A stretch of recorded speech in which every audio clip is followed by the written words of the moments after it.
power that seems to correspond to a hunger to understand a huge shift in culture and in society.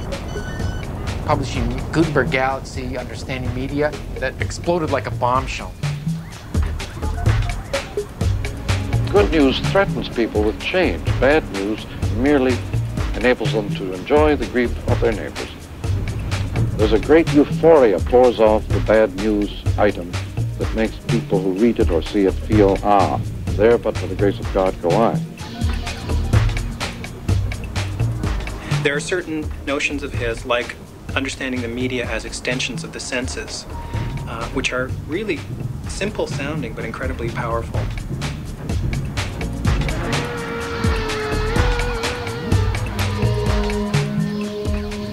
Or this thing is going to not only transmit material that you know, it transforms the way you are in the world. It does not just transform the message, it transforms you as a human being. On TV, you don't have a physical body, you're just an image on the air.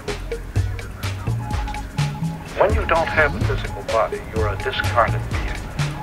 You have a very different relation to the world around you.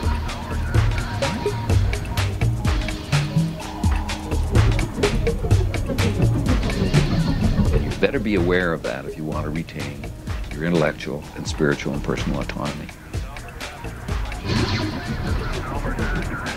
The man and the period came together. There's a tremendous explosion of interest in him. From everything from Life magazine to NBC television, Playboy magazine, newspapers in Canada and the United States. A man who has thought misunderstood more about communications expert in the world. 20th century. Suddenly, everybody has to do a piece on Mcluhan. You've been writing about the mass media for a good many years, and now you're an object of the mass media. How has this changed your view of it? Well, let me instead explain why this has happened.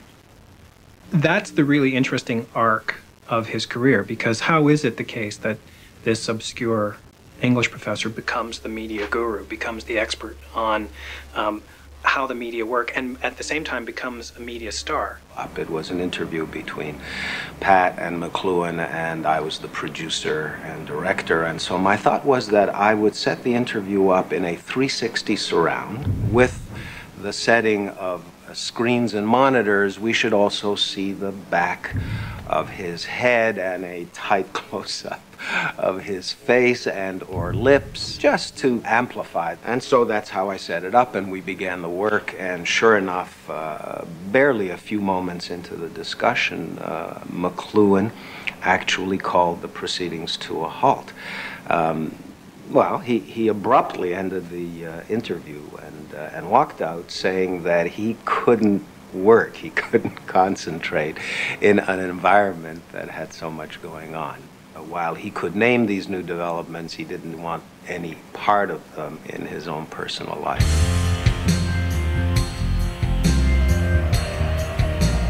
As the decade goes on, you have riots on campus, you have upheavals in politics, you have the hippies, the yippies, and so on. Mcluhan seems to be the person who is able to say why this is happening. This involved everything from the war in Vietnam to drugs to the breakdown of morality and so on. You could see very well that lives were being destroyed by cultural change.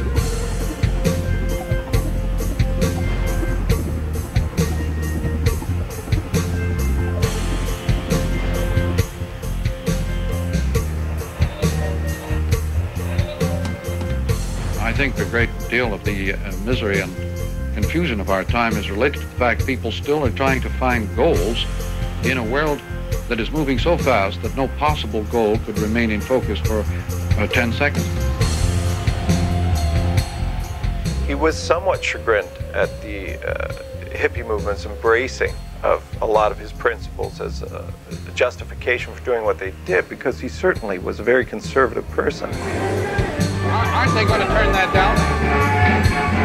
The go-go girls ordinarily have a cage while appearing to manifest their energies untrammeled, unconstrained, locked up each in her little world, represents a kind of theater of the absurd. Aren't they going to turn that down? had very strong moral stances and certainly wasn't shy about expressing them. He took part in right-to-life demonstrations constantly, and it certainly defined the way in which he saw his universe. He would question everything up to matters of doctrine, and then that mind shut down. Well, the media guru is a mantle that was draped over his shoulders. It certainly never applied much around the house. The topic of conversation would be dominated, of course, by my father. And he would say, made great strides today, made, great discoveries. And he'd come in very excited and he'd share this with us. And, it was very boring stuff. Whereas when you go up in an airplane, you begin to work away at forming a destination image or syndrome that imprisons you in a kind of hope bubble or pattern. It was boring. Dad was a geek.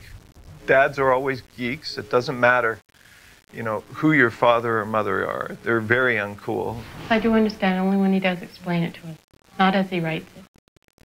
He had an office, but he just simply continued it at home, in the living room, in the kitchen, because we'd have to, tiptoe around wherever he was working. You had to try to keep it down.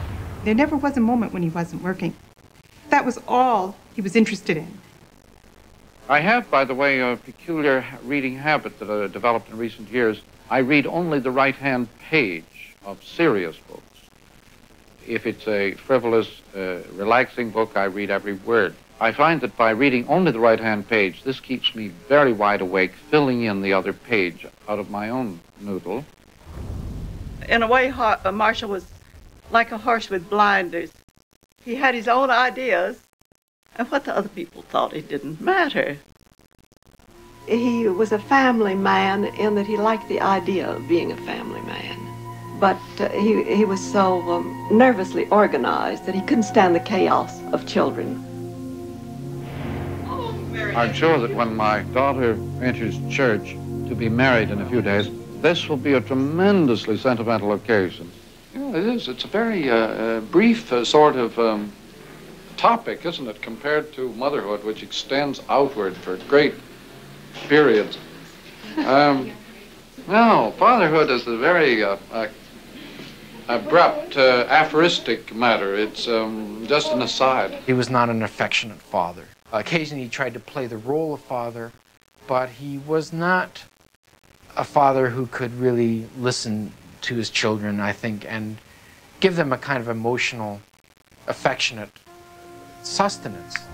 He was truly wounded by his own upbringing, where the sort of genial figure in the family, his father, was not somebody he could respect. The person that absorbed all his emotional field, energy field, was his mother, who was a person that he always had to fight and resist.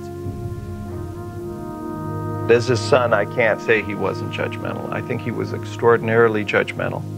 At that point, I left, and that was a difficult time for him. Why did I leave? If you had asked me then, I would have said I was sick of being Marshal Mcluhan's son, and I wanted to find my own identity.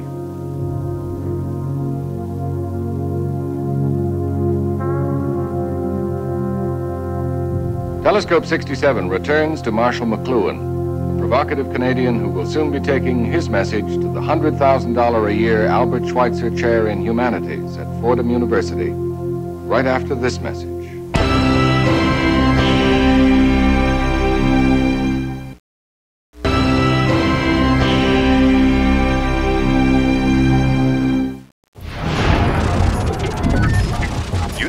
Toronto English professor Marshal Mcluhan was awarded the prestigious Schweitzer Chair. $100,000 salary. The honors include a salary of $100,000. Professor Mcluhan will receive a salary of $100,000. Argue that advertising and television executives How can advertising can be no gauge be any gauge for academic excellence? Speculation continues about the academic credibility of many of them. Someone say that Las Vegas has finally found its way to the Ivory Tower. Is Las Vegas encroaching on the Ivory Tower?